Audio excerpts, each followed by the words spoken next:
ปัจจุบันเขาก็ตอบโต้เราหลายอย่างอยู่กูก็ตอบโต้อย่างนี้แหละเขาก็ไม่ยอมรับกูยอมรับได้ยังไงวะกูก็ต้องบอกว่าเราไปลุกล้ำเขาใช่มันก็ลุกล้ำกูมาขโมยของกูเราก็ไม่เปิดเขาเปิดร้านงี้เลยเหรอ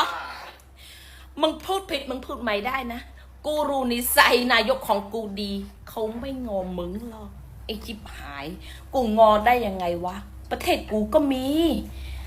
ไอ้ประเทศร่ำรวยขโมยจิบหายหมื่นมึงนี่เหรอประเทศกูจะยอมให้พวกมึงเปิดด่านไม่ต้องเปิดหรอกปิดตลอดเลยปิดตลอดชีวิตเลยขอให้สมพรปากนะคะลูกขอให้ด่านปิดไปตลอดปีตลอดไปตลอดชาติตามที่หนูขอนะคะเพราะทุกคำพูดที่หนูพูดออกมาแม่รู้สึกว่าหนูเกิดมาแม่หนูเอาข้าวกับปิ้งหมาป้อนให้กินเพราะทุกครั้งที่แม่ได้ยิน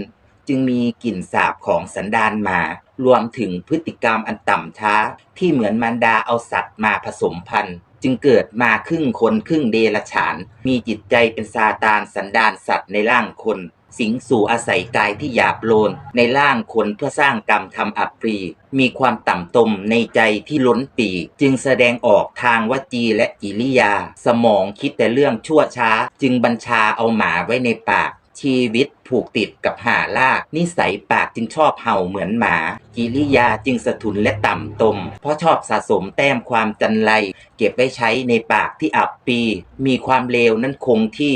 มีความอับปีนั้นคงทนเพราะเป็นสัตว์ในร่างคนจึงเปี่ยมล้นด้วยความละยำเทพไทยสาย5สถานีเว้าพื้นคน